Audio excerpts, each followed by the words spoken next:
اللہ تعالیٰ نے کیا فرمایا کہ کسی نفس کو یہ نہیں پتا کہ اس کو زمین کے کس حصے میں موت آئے گی.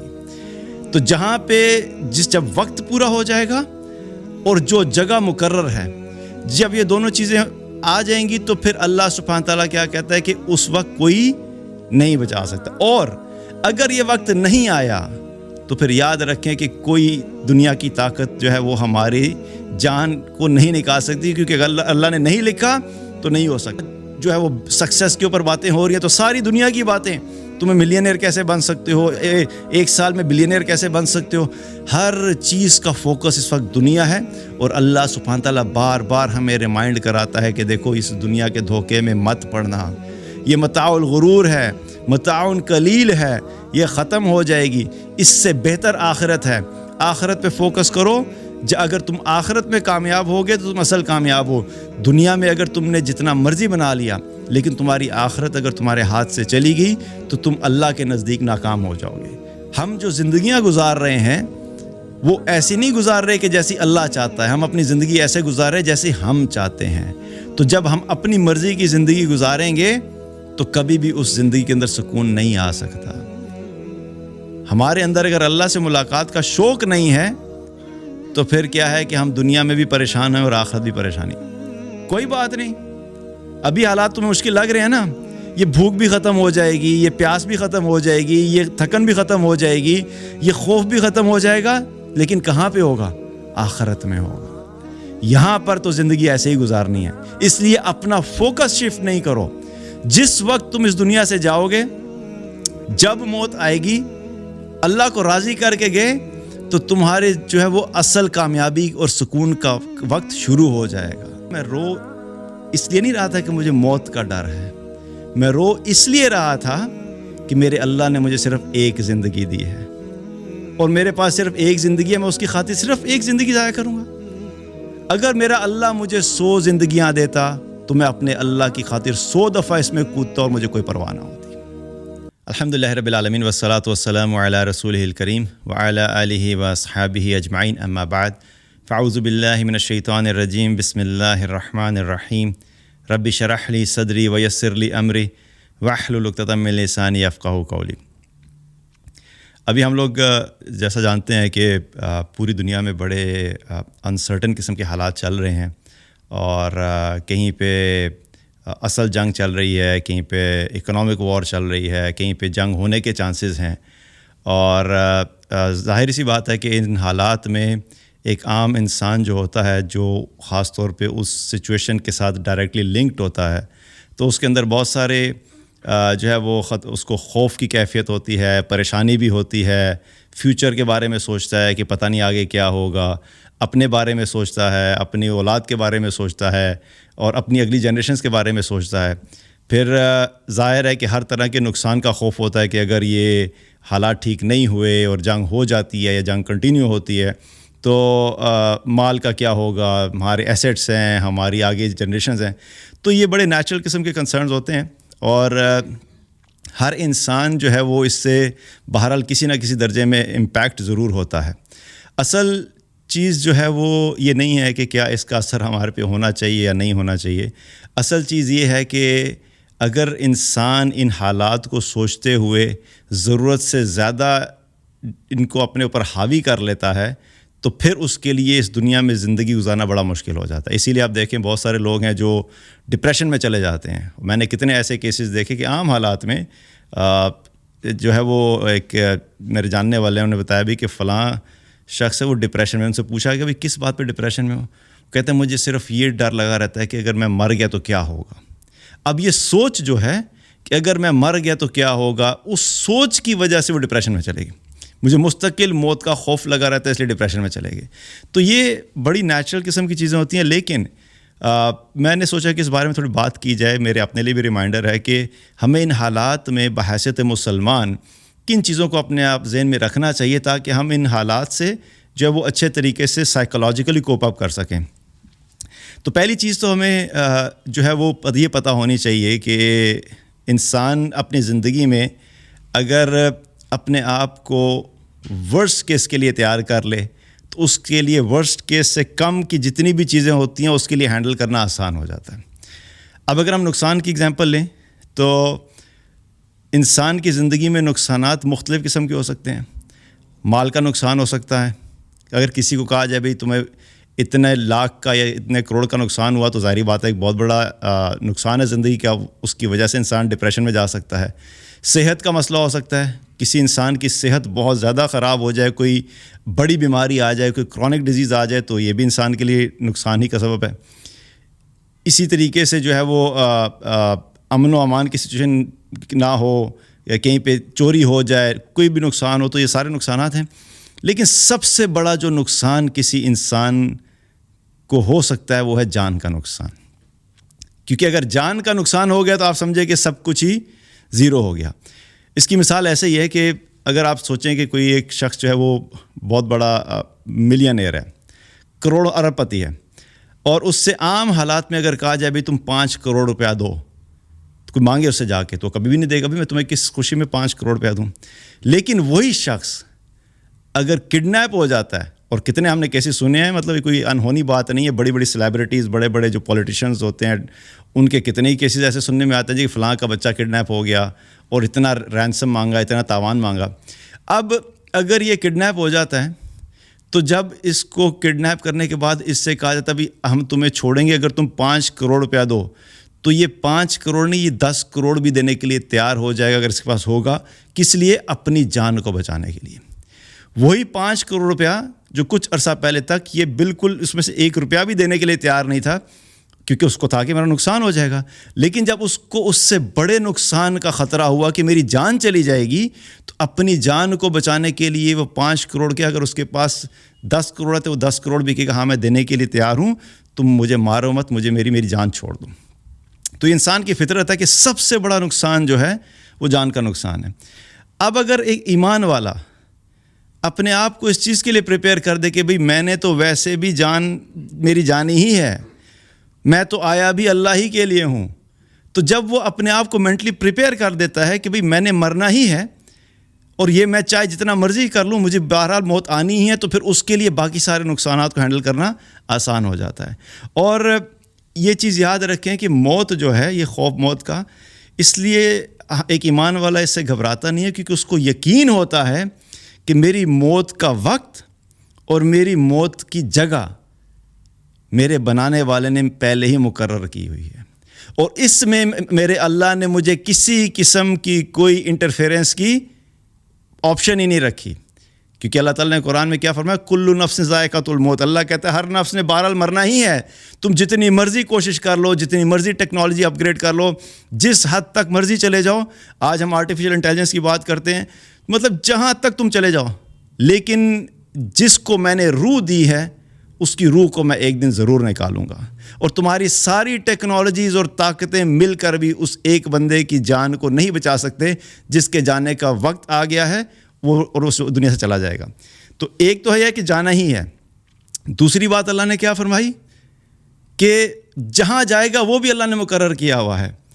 وما تدری نفس بأی ارض تموت, اللہ تعالیٰ نے کیا فرمایا کہ کسی نفس کو یہ نہیں پتا کہ اس کو زمین کے کس حصے میں موت آئے گی. تو جہاں پہ جب وقت پورا ہو جائے گا اور جو جگہ مقرر ہے, جب یہ دونوں چیزیں آ جائیں گی تو پھر اللہ سبحانہ تعالیٰ کیا کہتا ہے کہ اس وقت کوئی نہیں بچا سکتا. اور اگر یہ وقت نہیں آیا تو پھر یاد رکھیں کہ کوئی دنیا کی طاقت جو ہے وہ ہماری جان کو نہیں نکال سکتی, کیونکہ اگر اللہ نے نہیں لکھا تو نہیں ہو سکتا. اسی لیے آپ دیکھیں کتنے لوگ ایسے ہیں یہ سمجھتے ہیں کہ دیکھیں جی اللہ کا شکر ہے وہاں پہ حالات خراب ہوئے, ہم تو حالات کے خراب ہونے سے پہلے نکل آئے اس لیے ہماری جان بچ گئی, اور دیکھیں وہاں پہ اب بیچارے کتنے جو ہیں وہ مر رہے ہیں. حالانکہ حقیقت یہ ہے کہ جان بچی نہیں, ابھی اللہ نے تمہارے جانے کا وقت ہی نہیں لکھا تھا, اس لیے اللہ نے تمہیں وہاں سے نکال دیا, اور جس کے جانے کا وقت لکھا تھا وہ وہاں پہ موجود رہا اور اللہ نے اس کی روح کو وہاں پہ قبض کر لیا.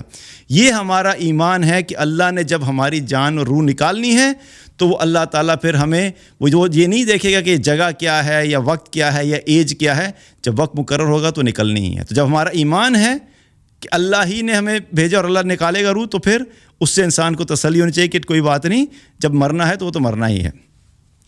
اور ویسے بھی کیا ہے کہ اگر دیکھا جائے تو اصل چیز جو میٹر کرتی ہے وہ موت نہیں ہے, اصل چیز وہ میٹر کرتی ہے کہ انسان جو ہے وہ اس موت کی تیاری کتنی کر کے گیا ہے. اگر کسی انسان نے اس موت کے لیے تیاری کی ہوئی ہے تو پھر اس کو پریشان ہونے کی ضرورت نہیں ہوتی. مسئلہ اس کو ہوتا ہے کہ جس نے مرنے کے بعد آنے والی زندگی کی تیاری نہیں کی ہوتی. اگر کسی اسٹوڈنٹ نے اپنے ایگزام کے لیے اچھی پریپریشن کی ہوئی ہے تو اس کو ایگزامینیشن میں ہال میں بیٹھنے کا ڈر نہیں ہوتا, کیونکہ اس کو پتہ ہوتا ہے کہ میری تیاری میں اپنے ایگزام کو اچھے طریقے سے کر لوں گا. ڈرتا وہ ہے, پریشان وہ ہوتا ہے, خوفزدہ وہ ہوتا ہے کہ جس نے اپنے پیپر کی تیاری نہیں کی ہوتی.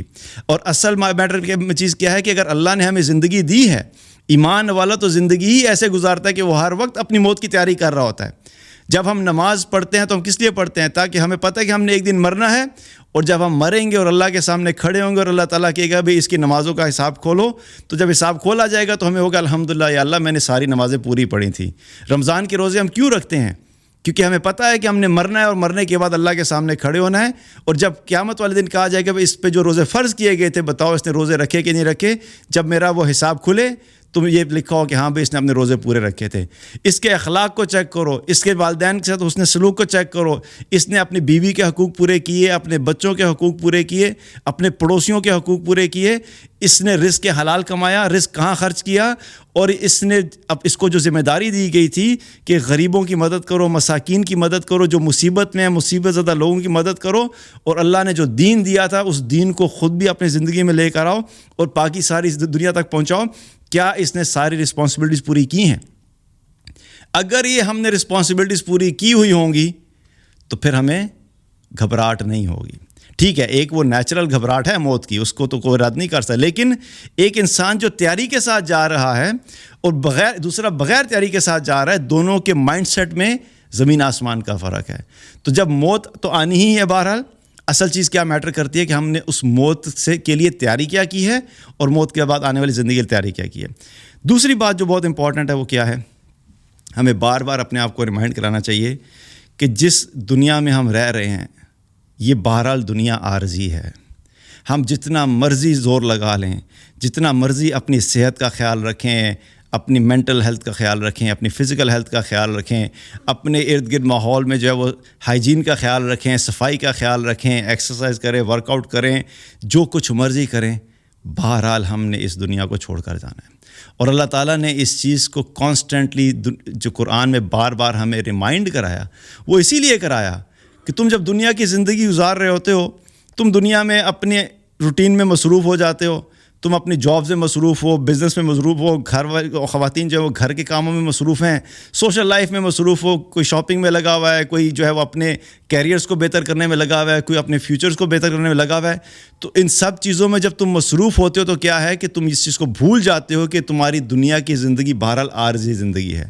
اللہ تعالیٰ پھر کانسٹنٹلی ہمیں قرآن میں ریمائنڈ کراتا رہتا ہے کہ دیکھو اس دنیا کی زندگی سے دھوکہ مت کھانا. اللہ تعالیٰ نے قرآن میں بار بار فرمایا, کیا فرمایا, وَمَا الْحَيَاةُ الدُّنْيَا إِلَّا مَتَاعُ الْغُرُورِ. دیکھو یاد رکھو یہ دھوکہ ہے. چاہے تمہیں گاڑی صحیح نظر آ رہی ہے, چاہے تمہیں بلڈنگز اصلی نظر آ رہی ہیں, چاہے تمہیں کھانے اصلی نظر آ رہے ہیں, چاہے تمہیں یہ لوگوں کی ظاہری شان و شوکت جو ہے یہ اصلی نظر آ رہی ہے, کوئی بڑی جو ہے وہ کسی ملٹی نیشنل کے اندر اچھی جاب پہ لگا ہوا ہے, کوئی بہت بڑا بزنس مین ہے جو کہ ملینئر بلینئر ہے, ظاہری طور پہ تمہیں سب سچ نظر آ رہا ہے, لیکن اصل میں کیا ہے, اللہ کہہ رہا ہے, بنانے والا کہہ رہا ہے کہ یہ دھوکہ ہے, اس دھوکے میں مت آنا, یہ متاع الغرور ہے, اس میں مت آنا. تو اللہ نے ہمیں ریمائنڈ کرایا کہ تم یہ چیز مت بھول جانا دنیا کی ساری باتوں کو سن کے. اور آج تو ویسے بھی ڈسٹریکشن اتنی ساری ہیں سوشل میڈیا کی وجہ سے. اگر دیکھا جائے تو جو ہی آپ سوشل میڈیا کھولتے ہیں, ہر دوسری تیسری پوسٹ جو ہے اس دنیا کی زندگی کو ہی بہتر بنانے کے لیے ہے. سارے سیلیبریٹیز جو ہیں وہ اسی پہ فوکس کیے ہوئے ہیں کہ دیکھیں آپ نے اپنے آپ کو ہیلدی کیسے رکھنا ہے, باڈی کیسے بہتر کرنی ہے, لکس کیسے بہتر کرنی ہے, سارا یہی فوکس ہے. اس کے علاوہ جو ہے وہ سکسیس کے اوپر باتیں ہو رہی ہیں, تو ساری دنیا کی باتیں, تمہیں ملینئر کیسے بن سکتے ہو, ایک سال میں بلینئر کیسے بن سکتے ہو, ہر چیز کا فوکس اس وقت دنیا ہے.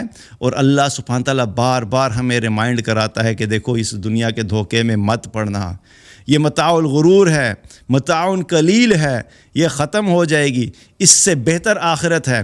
آخرت پہ فوکس کرو. اگر تم آخرت میں کامیاب ہوگے تو تم اصل کامیاب ہو. دنیا میں اگر تم نے جتنا مرضی بنا لیا, لیکن تمہاری آخرت اگر تمہارے ہاتھ سے چلی گئی تو تم اللہ کے نزدیک ناکام ہو جاؤ گے. تو یہ ریمائنڈر ہمیں اپنے آپ کو دینا چاہیے کہ یہ دنیا بہرحال عارضی ہے، ہم نے اس کو چھوڑ کر ہی جانا ہے، اور جو چیز عارضی ہو اس میں اپنا سب کچھ انویسٹ کر دینا یہ بہت ہی جہالت اور بیوقوفی کی بات ہے۔ مطلب ایک ایسی جگہ پہ میں آپ سے کہوں کہ یہ ایک کمپنی کھلی ہے اور یہ جو ہے نا یہ کمپنی اگلے 1 سال میں بند ہو جائے گی، تم اس میں انویسٹمنٹ ڈال دو اور یہ پیسے لے کے بھاگ جائیں گے، آپ کو پتہ ہوگا کہ یہ بھاگ جائیں گے۔ اور دوسری طرف ایک ایسی کمپنی ہے جس کے بارے میں پتہ ہے کہ بھئی یہ لانگ ٹرم رہے گی، یہ پچھلے 50 سال سے بزنس میں اور اگلے 50 سال بھی بزنس میں رہیں گے، تو یہاں پہ تم پیسہ ڈال دو، یہاں پہ سیکیورڈ ہے۔ یہ سب کچھ جاننے کے باوجود بھی کوئی جاہل انسان اگر وہ پیسہ اٹھا کے اپنا صرف اس کمپنی میں ڈال دے جو 1 مہینے میں بند ہو جائے گی، تو اس کو کیا ہم کہیں گے؟ بڑا بیوقوف انسان ہے، بتایا تھا تمہیں کہ یہ تو کمپنی بند ہو جائے گی، اور بعد میں وہ روئے پیٹے، نہیں بھئی مجھ سے غلطی ہوئی، اس سے کوئی فرق نہیں پڑتا۔ تو یہی معاملہ دنیا اور آخرت کا بھی ہے۔ اللہ بار بار بتاتا ہے کہ دیکھو اپنی ساری انویسٹمنٹس دنیا میں مت کرنا، اپنی ساری جان اس دنیا کے لیے مت لگانا، اپنی ساری صلاحیتیں اس دنیا کے لیے مت لگانا، اپنی ساری صحت اس دنیا کو مت دے دینا، اپنا سارا فوکس اس دنیا میں مت دینا، اپنا سارا ٹائم صرف اس دنیا کو بنانے میں مت لگانا، بلکہ یہ سارے تمہارے پاس جو ریسورسز ہیں ان ریسورسز کو استعمال کرتے ہوئے اپنی آخرت کو بہتر کرنا، کیونکہ وہ بہتر بھی ہے، باقی رہنے والی بھی ہے، ہمیشہ رہنے والی بھی ہے، اور وہی جو ہے سکون کی جگہ ہے۔ اور اتنی آئرونک بات یہ ہے کہ ہم اپنا سب کچھ دنیا میں انویسٹ کرنے کے باوجود بھی اب دیکھیں تو ہم پھر بھی ڈپریشن اور سٹریس میں بیٹھے رہتے ہیں۔ تو کتنی عجیب بات ہے نا کہ اتنا زور لگایا، اتنی محنت کی، ٹائم بھی دیا، جان لگائی، صحت لگائی، اسٹریٹجی، پلاننگ، ہر چیز کی، اس کے باوجود پریشان ہیں۔ تو یہ خود اس اپنی بات میں دلیل ہے کہ تم اس کو جتنا مرضی کوشش کر لو اچھا بنانے کی، بہرحال یہ اچھی نہیں بن سکتی، کیونکہ یہ ہمیشہ رہنے کی جگہ ہے ہی نہیں۔ جس کو بنانے والے نے کہہ دیا کہ یہ ہمیشہ کی زندگی نہیں ہے، اس کو ہم جنت بنانے کی کوشش کر رہے ہیں۔ اور جب وہ کہہ رہا ہے کہ جو چیزیں تمہیں اصل میں چاہیے ہیں، تمہیں سکون چاہیے ہے، تمہیں راحت چاہیے ہے، تمہیں جو ہے وہ محبت چاہیے ہے، تمہیں اچھی نعمتیں چاہیے ہیں، تمہیں پریشانیوں سے فری لائف چاہیے ہے، وہ لائف یہاں پر تمہیں نہیں مل سکتی۔ وہ اس کے لیے اللہ نے کہا ہے کہ میں نے جنت بنائی ہے، اس کو حاصل کرنے کی تیاری کرو۔ اور ہم سارا وقت اس دنیا کو جنت بنانے کی کوشش میں لگے رہتے ہیں، اور یہ تو جنت بنتی نہیں، اور ہم اپنی اصل جنت کو اپنے ہاتھ سے گنوا دیتے ہیں۔ تو مقصد کیا ہے کہ اللہ نے دوسری چیز جو ہمیں بار بار ریمائنڈ کرائی، جو ہمیں ذہن میں رکھنی چاہیے کہ ہم جتنی مرضی کوشش کر رہے ہیں، حالات اچھے ہیں یا برے ہیں، بہرحال اگر حالات اچھے بھی ہوں گے تب بھی تو ہم نے اس دنیا کو چھوڑ کے چلے جانا ہے۔ تو یہ عارضی ہی ہے، ہم یہاں پر آئے ہی ویسے بھی تھوڑے وقت کے لیے ہیں۔ تو دوسری چیز کیا ہے؟ اس دنیا کی حقیقت سمجھتے ہوئے ہم اپنی آخرت کی تیاری کریں۔ اور تیسری چیز جو ہے وہ کیا ہے؟ وہ ہے اللہ سے ملاقات کا شوق۔ یہ اتنا امپورٹنٹ ایسپیکٹ ہے ایک ایمان والے کی زندگی کا۔ اگر یہ ہماری ایکویشن سے نکل جائے تو بہت سارے مسلمان جو ڈپریشن میں ہیں، وہ اس وجہ سے نہیں ہے کہ وہ مسلمان ہے تو ڈپریشن میں، وہ اس وجہ سے یہ ہے کہ وہ صرف نام کے مسلمان ہیں اور انہوں نے اللہ کو پہچانا ہی نہیں۔ ہم جو زندگیاں گزار رہے ہیں وہ ایسی نہیں گزار رہے کہ جیسی اللہ چاہتا ہے، ہم اپنی زندگی ایسے گزار رہے جیسے ہم چاہتے ہیں۔ تو جب ہم اپنی مرضی کی زندگی گزاریں گے تو کبھی بھی اس زندگی کے اندر سکون نہیں آ سکتا۔ ہمارے اندر اگر اللہ سے ملاقات کا شوق نہیں ہے تو پھر کیا ہے کہ ہم دنیا میں بھی پریشان ہیں اور آخرت بھی پریشانی۔ اللہ کے نبی صلی اللہ علیہ وسلم نے کیا فرمایا کہ جو شخص اللہ تعالیٰ سے ملاقات کا شوق رکھتا ہے، اللہ بھی اس سے ملاقات کا شوق رکھتا ہے، اور جو اللہ سے ملاقات کا شوق نہیں رکھتا، اللہ کو بھی اس سے ملاقات کی کوئی پرواہ نہیں ہے۔ تو سوال ہمیں اپنے آپ سے یہ نہیں دیکھنا چاہیے ہمیں اپنے اندر کہ کیا میں نمازیں پڑھ رہا ہوں یا پڑھ رہی ہوں، کیا میں روزے رکھتا ہوں، کیا میں رزق حلال کما رہا ہوں، یہ ساری امپورٹنٹ چیزیں ہیں، لیکن اللہ سے ملاقات کا شوق جو ہے یہ وہ ایموشنل ایسپیکٹ اور وہ کیفیت ہے کہ اگر انسان کے اندر یہ آ جائے تو پھر اس کو اپنے اس دنیا کے کسی قسم کے کسی نقصان کی کوئی پرواہ نہیں رہتی، کیونکہ اس کا سارا فوکس، اس کا سارا مائنڈ سیٹ جو ہے وہ اس طریقے سے چل رہا ہوتا ہے کہ وہ ہر وقت یہ سوچتا رہتا ہے کہ کیسے میں نے اللہ کو راضی کرنا اور اللہ سے ملاقات کرنی ہے۔ اور اللہ سے ملاقات کا جو شوق ہے وہ اللہ کے نبی صلی اللہ علیہ وسلم جو ہیں وہ غزوہ خندق ہو رہی ہے، خندق کھود رہے ہیں، اور خندق کھودتے کھودتے ساتھ ساتھ یہ فرما رہے ہیں کہ اللہم لا عیش الا عیش الآخرہ، کہ اللہ زندگی تو بس آخرت کی ہی زندگی ہے. مطلب انسان میں کبھی کبھی یہ سوچتا ہوں تو وہ ہوتا ہے کہ انسان نا ایک، آپ سوچیں کہ فزیکلی آپ ایک خاص جگہ پہ موجود ہیں، آپ ایک کام کر رہے ہیں، خندق کھود رہے ہیں، لیکن دل اور دماغ کدھر لگا ہوا ہے؟ آخرت پہ لگا ہوا ہے. ہمارے ساتھ بھی ایسی کیفیت ہوتی ہے نا، ہم فزیکلی کوئی ایک کام کر رہے ہوتے ہیں لیکن دماغ کہیں اور ہوتا ہے، تو زبان سے اسی چیز کی بات نکلتی ہے جہاں پہ دل اور دماغ ہوتا ہے. تو اللہ کے نبی صلی اللہ علیہ وسلم فزیکلی کیا ہے؟ خندق کھود رہے ہیں، لیکن ساتھ ساتھ کہہ رہے ہیں کہ بھئی زندگی تو بس آخرت کی زندگی ہے. مقصد کیا ہے؟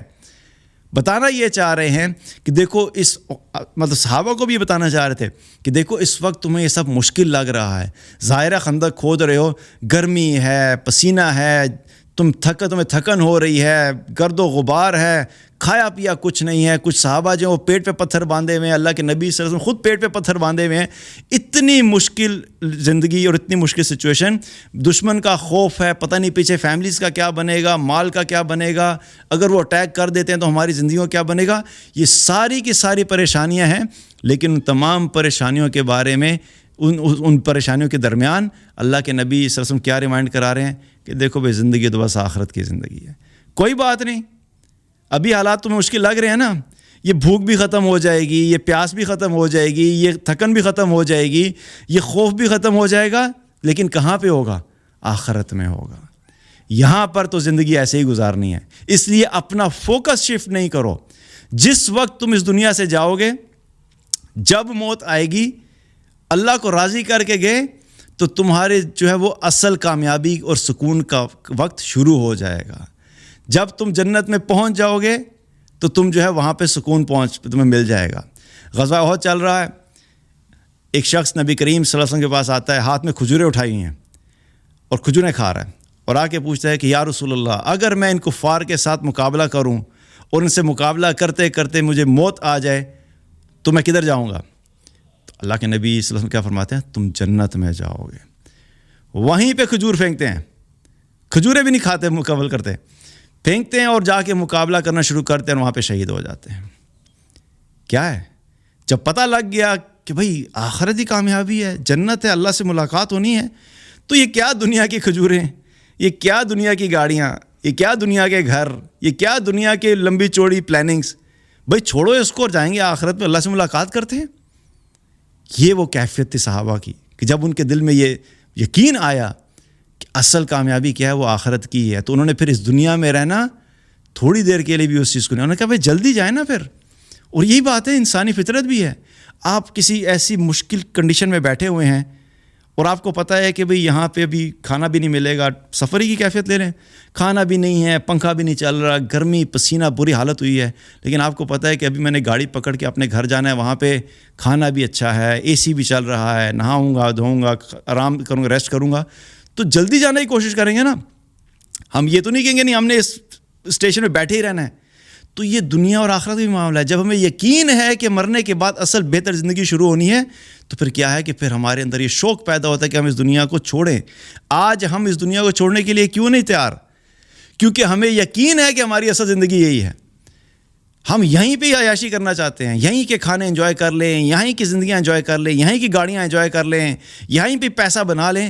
جب اس مائنڈ سیٹ سے زندگی گزاریں گے اور یہاں پہ پھر جب ان چیزوں میں نقصان ہوگا تو پھر ظاہری بات ہے کہ ڈپریشن ہوگا، کیونکہ آپ نے اپنے دل کو اس چیز کے لیے تیار کیا تھا کہ آپ کی اصل انویسٹمنٹ یہاں ہے. اور ایک ایمان والے کی اصل انویسٹمنٹ وہ آخرت کی ہوتی ہے. اگر اس کی آخرت ہے تو اس کو فکر نہیں ہوتی. اسی طریقے سے ایک عمر بن الخطاب رضی اللہ عنہ کے دور میں انہوں نے کچھ لوگوں کو بھیجا ایک مارکے کے لیے، تو وہاں پر وہ صحابہ جو ہے وہ قید ہو گئے. تو جب وہ قید ہوئے تو ادھر کا جو بادشاہ تھا وہ عیسائی تھا. اس عیسائی کے پاس ان صحابہ کو پیش کیا گیا. تو اس عیسائی نے ایک صحابی سے کہا کہ بھئی ٹھیک ہے میں تمہیں چھوڑ دوں گا، تم ایک کام کرو، تم عیسائی ہو جاؤ. اس نے کیا کیا؟ اس نے آفر دیا. اس نے کہا میں ایک کام کروں، میں تمہیں اتنا مال دیتا ہوں، یہ مال لے لو اور اپنا دین چھوڑ دو. انہوں نے کہا نہیں، تمہارے مال کی وجہ سے میں اپنا دین نہیں چھوڑ سکتا.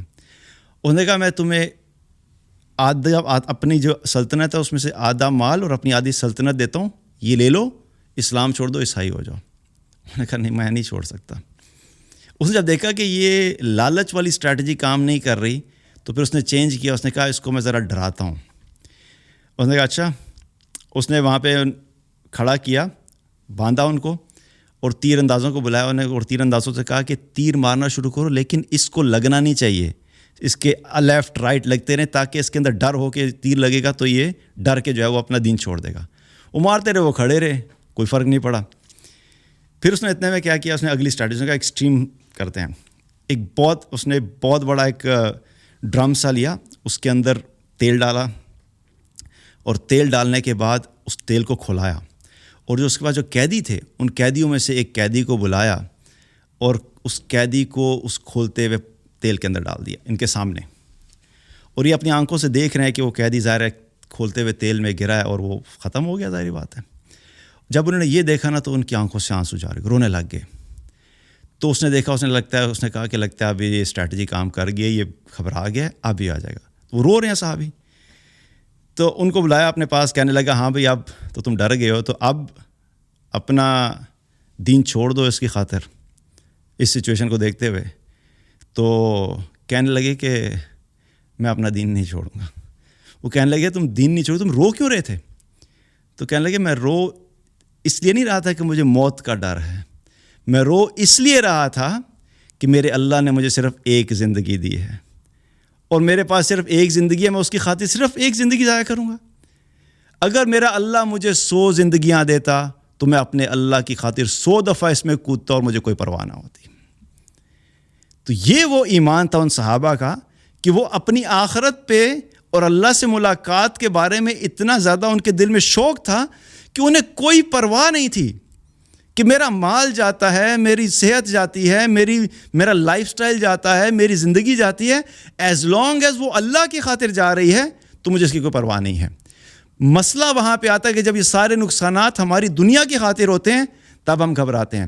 اللہ کی قسم، اگر کروڑوں روپیہ اللہ کی خاطر گیا ہے تو وہ کوئی نقصان نہیں ہے، وہ فائدہ ہے۔ اگر صحت اللہ کی خاطر ڈاؤن ہوئی ہے تو کوئی نقصان نہیں، فائدہ ہے۔ اگر جان بھی اللہ کی خاطر گئی ہے تو یہ اصل میں نقصان نہیں بلکہ بہت بڑا فائدہ اور کامیابی ہے۔ اصل چیز کیا ہے، ہمیں اپنے آپ کو یہ پریپیئر کرنا ہے کہ ہماری زندگیاں جو ہیں وہ اللہ کی اطاعت میں گزریں اور اللہ سے ملاقات کے شوق میں گزریں۔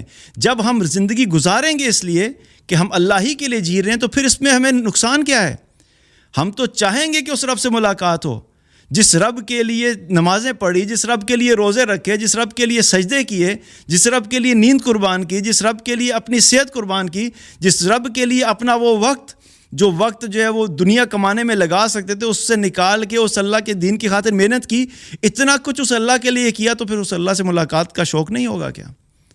تو اگر یہ شوق ہوگا اور زندگی اللہ کی خاطر گزرے گی تو پھر مرنے کا انسان کو خوف نہیں ہوتا، بلکہ پھر انسان منتظر ہوتا ہے کہ موت آئے، کیونکہ موت تو اس کے لیے خوشخبری ہے اپنے رب سے ملاقات کے لیے۔ پھر وہ انتظار کرتا ہے کہ وقت آئے کہ جب میری روح قبض ہو رہی ہو اور روح لینے والے آئیں اور وہ کہیں یا ایتھا النفس المطمئنہ ارجعی الی ربک راضیۃ مرضیہ فادخلی فی عبادی وادخلی جنتی۔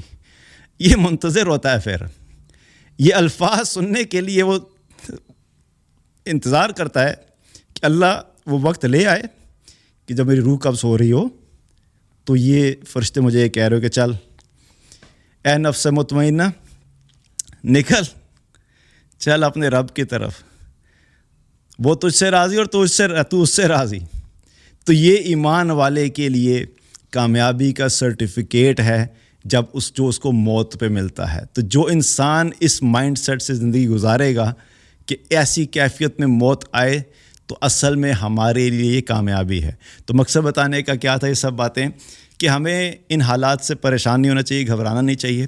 اصل ظاہر ہے کہ وہ ایک نیچرلی سینیریو ایسا بنا ہوا ہے، لیکن ایمان والا جو ہے اپنی ساری لائف کا فوکس شفٹ کرتا ہے۔ ہمیں مزید اپنی آخرت کی فوکس کرنا چاہیے، ہمیں مزید اپنے آپ کو ریمائنڈ کرانا چاہیے کہ ہم کس طریقے سے ان حالات میں رہتے ہوئے بھی اللہ کو راضی کر سکتے ہیں، اور جہاں جہاں پہ بھی اللہ اور اللہ کے دین کے لیے کسی قسم کی کوئی جو ہے وہ ضرورت ہے ہم اس میں کنٹریبیوٹ کریں۔ تو انشاءاللہ اللہ کی ذات سے امید ہے کہ اللہ تعالیٰ ہم سے راضی ہوگا، اور اللہ راضی ہے تو ہم کامیاب ہیں، اور اگر اللہ راضی نہیں ہے تو دنیا کی ساری نعمتیں ہونے کے باوجود بھی ہم ناکام ہیں۔ اللہ تعالیٰ سے دعا ہے کہ اللہ تعالیٰ ہم سب کو ایمان عطا فرمائے اور خاتمہ بالخیر کرے۔